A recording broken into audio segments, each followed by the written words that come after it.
धमाके से दहल उठा ईरान, मोसाद ने रची थी साजिश। 31 जनवरी 2026 को ईरान के अलग अलग शहरों में कई धमाके और विस्फोट हुए, जिनके परिणाम स्वरूप लोगों की मौत और घायल होने की खबरें सामने आई है। ये घटना ऐसे समय में आई जब देश में पहले से ही आंतरिक तनाव और अंतर्राष्ट्रीय दबाव की स्थिति थी।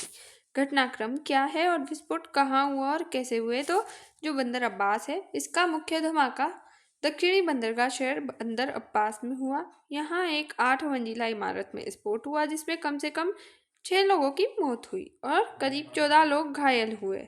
4 साल की बच्ची समेत कई लोगों को के घायल होने की पुष्टि हुई है। इमारत की पहली 3 मंजिलों को भारी क्षति पहुंची और आसपास की दुकानों और कारों को भी नुकसान हुआ है। स्थानीय अधिकारियों ने इसे गैस लीक विस्फोट बताया, जबकि कुछ प्रत्यक्षदर्शियों ने कहा कि उस इमारत में गैस कनेक्शन नहीं था।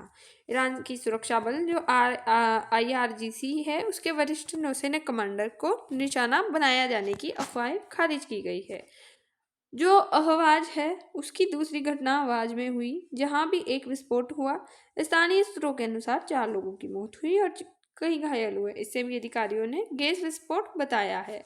अन्य शहरों में रिपोर्ट आई है कि कराज और परंद जैसे शहरों में भी धमाकों की सूचना मिल रही है, लेकिन उनकी स्थिति की पुष्टि के लिए आगे की जांच जारी है। घटना के संभावित कारण क्या है? तो सरकारी बयान है कि गैस लीक या दुर्घटना। ईरानी अधिकारियों ने इन धमाकों को गैस लीक या तकनीकी दुर्घटना का नतीजा बताया है।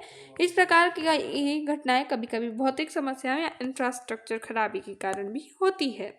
ऑफिशियल अफवाहें जो मीडिया रिपोर्ट्स है, वो बताती है कि कुछ स्थानीय निवासियों और सोशल मीडिया पर ऐसी अफवाहें उभर रही है कि धमाकों की टाइमिंग और जगह असामान्य है, लेकिन इन दावों को कोई ठोस सबूत नहीं मिला है। विदेशी साजिश या हमला। सोशल मीडिया ये दावा फैल रहा है वहाँ पर कि किसी विदेशी खुफिया एजेंसी जैसे कि मोसाद या बाहरी ताकत के कारण विस्फोट हुए, लेकिन इसराइल और अमेरिका दोनों ने इन धमाकों में अपनी भूमिका से इनकार किया है। ऐसे करने वाले किसी समूह ने भी जिम्मेदारी नहीं ली है। अंतर्राष्ट्रीय और आधिकारिक प्रतिक्रियाएं क्या है? तो अमेरिकी अधिकारी है, उसकी और उच्च अधिकारी इन धमाकों में किसी सीधे अमेरिकी भागीदारी से इनकार कर चुके हैं। यह करने के बावजूद कि अमेरिका ईरान को लेकर चिंतित है, इस घटना का प्रत्यक्ष कारण नहीं बताया है।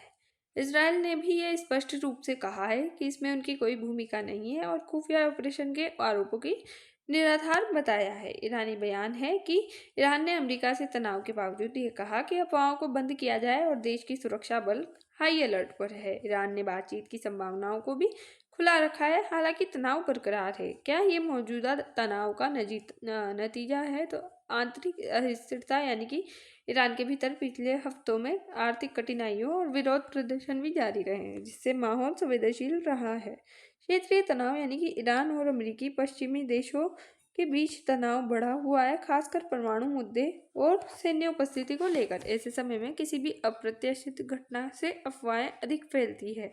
कंक्लूजन, धमाके हुए हैं और ये देश के अलग अलग हिस्सों में दर्ज किए गए लोगों की मौत और घायल होने की रिपोर्ट्स है।